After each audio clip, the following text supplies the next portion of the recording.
probably shouldn't be telling you this, but that is a very, very good opening 3 games for Gibbs-White, Ilanga and Hudson-Odoi. No Tottenham player had more assists than him in the Premier League, and now with Solanke as a focal point, there's potential for him to get a lot more. He's not just a good defender, his passing is superb. Welcome back, football fans, to another video here on the channel. This is Fantasy Premier League. You can join the Liga de Odolers right now. Going to be giving away cash prizes throughout the season. Also, Odolers Pro for every manager of the month. I'll put the code on the screen now and you can click the link in the description to join. And don't worry, I know you're taking a look at this team and thinking, what is he thinking? This is just an auto pick. We're going to go through position by position and change this team. Going to give some thoughts on players that I think are undervalued this season. There's been a lot of talk about Nkunku, a lot of talk about him versus Palmer, and of course the age-old debate. Forget what came first, the chicken or the egg. Who are you going with, Haaland or Salah? So let me know if you want to see more videos like this. Hit like, subscribe and comment what I am doing wrong in this video, and let me know what your team looks like. Edison, let's get to transfers, shall we?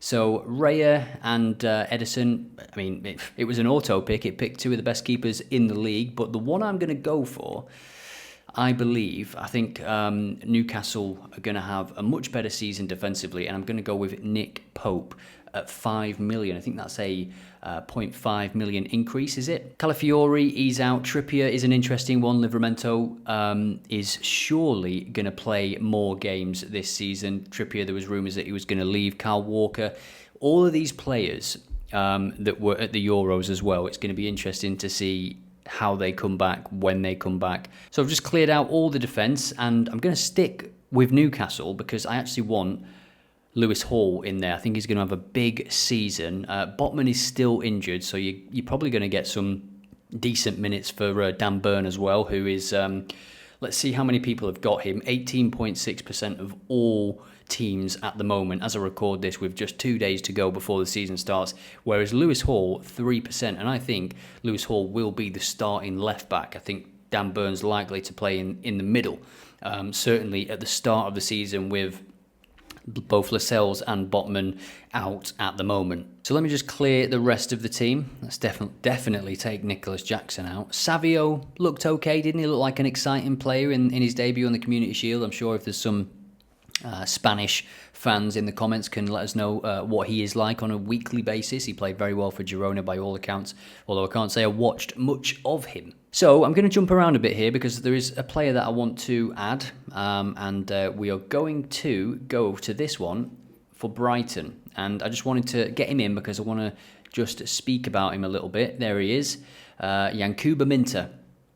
Selected by just 1.3% of all players at the moment, and that's probably because of the opening fixtures. They play Everton, which is a nice fixture for Brighton, and then they play Manchester United and Arsenal. But from what I've seen of Brighton in pre-season, and I watched a couple of their games live when they were playing in Japan, they look really, really good, to be fair. João Pedro looks good as well, who is definitely a good option up top. We'll get to that. I've got a few players in mind, especially now that Solanke has moved to Spurs. He's right in the mix because Brennan Johnson will be supplying him. Kulusevski, Son, he adds a lot of value to the rest of the Tottenham team as well, I think, the way he holds the ball up. But we will get to that. So it's usually at this point that you are deciding whether to put Haaland in or Salah. I am still torn, but I'm going to go with Haaland for now. He is 15 million and he's selected by, I think it's 50%, 47%. That is pretty crazy, isn't it, to be fair? Chelsea, first game of the season. It's Chelsea away. You know, Maresca there, first game for him as the manager. They've not had a great pre-season. They've got a few injuries. They have been conceding goals to pretty much every team that they played in pre-season. But you never know. You never know. It could just be a tight affair. That it doesn't look like City or vintage City at the moment, given that they've got so many players. that have not been playing, but this is exactly the type of game where Haaland can just step up and win you the game. So Haaland is in, we've got 70 million left. Let me know who you're going for, Salah or Haaland. Let us all know in the comments. Just to let you know as well, this year on Fantasy, you can, if you don't make a transfer, you could usually get up to 2 free transfers, right? Now you can do that and get up to 5 free transfers, so you can just keep rolling over the free transfers. Interesting new dynamic entered into the mix. So for the next slot in midfield, I'm actually going to take you to Nottingham Forest, because I think any one of these 3 players, Gibbs-White, plenty of assists last year, was a very good season for him, 142 points. He's actually just selected by 5.7% of all squads. And if you look at those fixtures, Bournemouth, Southampton, Wolves. I probably shouldn't be telling you this, but that is a very, very good opening 3 games for Gibbs-White, Ilanga, and Hudson-Odoi. I think Ilanga could be the play. He's only 5.5 million, so these are the sort of players, if you are going for Haaland, that you need to be looking at. So we'll add Ilanga into the mix. I think he is a good option. Hopefully he starts. I will obviously double check the pre-season games and whatnot and the team news before I submit my final draft. Other notable midfielders that I've been looking at, Brennan Johnson. I actually think he went under the radar last year. No Tottenham player had more assists than him in the Premier League, and now with Solanke as a focal point, there's potential for him to get a lot more. Every chance that Richarlison missed, or Son missed, or whoever missed, was a chance at an assist for one of those wide players. So we'll head to Tottenham to take a look at Brennan Johnson and a few of the other players as well. Dragerson, will he play more? Had a good Euros, didn't he? Some good performances from him. Bergvall has impressed in pre-season. Bentancur, obviously a good option. Bissouma, I'm not sure he will play. Archie Gray in at 5 million. Solanke, 7.5 million. And you can see the fixtures here.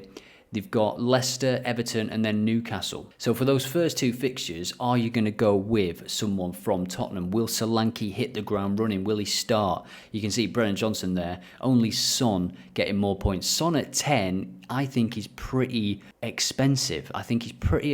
Son at 10, especially if you're wanting to have some of these other high-profile players, maybe like Palmer or Haaland or Salah. And in the same bracket as Brennan Johnson, you've got someone like Kudus, who is 6.5, who very, very good for West Ham, and they've got Aston Villa, Palace, and then City. So not the easiest games, all good defensive teams there, really. He's selected by 9.4% of all teams. I'll probably go with him at a later stage. So for these first few rounds, I'm going to be going with Brennan Johnson. So a few midfielders in there now. What we're going to do is get some defenders in. We need defenders, don't we? But we need defenders that can, one, defend, and this is where, your own playing style comes into it, because when I'm looking at defenders, yes, if they keep a clean sheet, it's a bonus. I expect Newcastle to get more clean sheets this season. That's why I've gone with Pope, because he's back, and he's a massive boost for them in terms of the saves and the clean sheets. So I'm going to go with Munoz for that reason. 4 assists towards the end of last season under Glasner, and with Palace at the minute, very good defensively, I feel. Very solid, but there are rumours, strong rumours, that Guéhi and Anderson are both wanted. Newcastle coming in for Guéhi, and Anderson, Fulham are looking to get him away from there. They've offered 30 million and Palace have laughed it off, and I agree with them. Anderson, he's not just a good defender. His passing is superb. His passing to the wingers is fantastic, and that's, whilst I'm on that, let's just go and add Eze into the mix, because I think he's going to have a fantastic season, a massive season. And we spoke about defenders that can also contribute. Well, there's only one, isn't there, that you need to add, and that is Trent Alexander-Arnold. Absolute no-brainer for me. This is looking like a good team already. In terms of the strikers, how are we going to round this team off? Where is he? How much is Isak and how much is Watkins? So Isak in 8.5 million. Ollie Watkins is 9. I'm just wondering as well, someone that I think is going to have a good season. But I think he is down as a striker. He is, yeah. Cody Gakpo. I'm not sure if that's as valuable as I think it is. I think he's going to have a good season. I think he's going to contribute, but I would prefer it if he was a midfielder, if that makes sense, because it's he doesn't always play as a striker, does he? Salah is a midfielder, but Gakpo can play off the wings as well. But for Liverpool, from what I've seen in pre-season, I think that the midfielders at Liverpool, whoever you pick, whether it's McAllister, Szoboszlai, Elliott, Endo even, Gravenberch, they're bombing forward. They're really pushing and to get into the box and support the attack. So I think there will be points spread across those players. Diogo Jota is always a good choice, and he is a midfielder. He is a midfielder who plays as the 9 basically sometimes, so that could be interesting. But then that's my last midfielder. That's my midfield done if that's the case. I think there was a player that I really wanted, that I really appreciate, and that is Anthony Gordon at 7.5.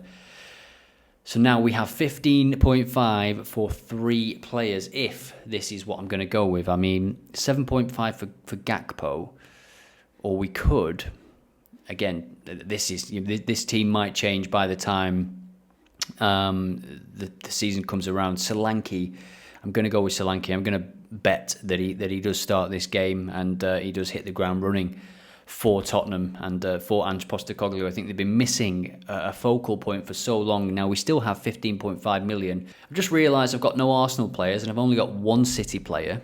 I would love to have Gvardiol in here, but I don't believe I'll be able to afford him. He's 6 million. We'll try. And I've got 9.5 million. So yeah, I can actually. Again, Chelsea away. It's not the easiest game for City, who, you know, Gvardiol, he's probably going to play, but Rodri, it will be his first game. Stones, I don't think's played. Walker, you know, these players that were in the final of the Euros, just coming back. Cole Palmer, I think he played some minutes against Inter Milan in the friendly, but he's not exactly going to be fresh. So now we go to the last 2 positions, and again, this is subject to change, of course. And I've just realised I've got too many players selected from Newcastle. You're probably watching this thinking, yeah, you're not submitting that team, mate. I'll change Pope. Pope was 5 million, so we need a keeper, a first choice keeper for 5 million. Pickford makes saves, doesn't he? Saves the occasional penalty as well. One of the best defences in the league, actually, Everton last year. I just don't know if they've improved much. Every other team seems to be spending. I'm not sure I've seen a single signing for Everton. I'll still go with him. I rate Pickford very highly. A home game for Everton to start the season. Let's have a look at their opening fixtures. Tottenham in the second game away from home, and then Bournemouth at home, you would imagine. They should tell you, shouldn't they? They should have a H or A here for home and away.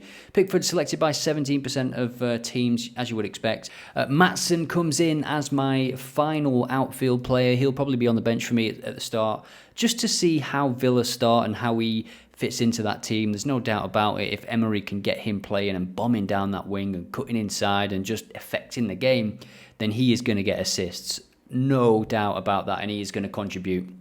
And now we need a keeper for 4.5 million. Let's see what we've got here. Flecken. Yeah, Flecken. Why not? Areola saves pens sometimes, doesn't he? Neto for Bournemouth. I think they're on about getting a keeper soon. Liverpool are in the market for a keeper to buy for 30 million and then send him straight to Bournemouth, which could be an interesting move. But Jose Sarr for Wolves. No Wolves players, actually, in my team. No Wolves players, no Chelsea players, no Man United players. What's going on? They just didn't come to the front of my mind. I don't know why. I mean, Man United, it's tricky, isn't it? Who's going to play where? We'll have to wait and see. You can build up 5 free transfers this time. So, yeah, that's pretty good. So we'll make those transfers, confirm transfers, and we will just pick the team because Jose Sarr, you are not starting in net, pal. Pickford is starting in net. We'll go with Gvardiol, or do we go with Hall? Tricky one. People in the comments probably like, what are you on about, mate? Why are you not putting Gvardiol in there? He's selected by 33% of all teams. And to be fair, after the first week, this is what you've got to think about as well. It's not just the next game week that you're thinking about, is it? It's the next 3, 4, 5 game weeks. Guess I'll make Haaland my captain. Isak, Haaland and Solanke, that's a very good strike force, I think. Eze, Johnson, Gordon, Elanga. Minter will be featuring for me quite a bit, I think, and Maatsen as well. Hall. We've got a very good attacking team here. So if you want to join this league, you can do. There will be cash prizes, as I said at the start of the video, and that is my team for now. Let me save it, And there it is. It's done. Okay, I hope you enjoyed this one. A bit of a different one. We will be back towards the weekend for some Premier League predictions, Championship predictions, and predictions from all around the footballing world.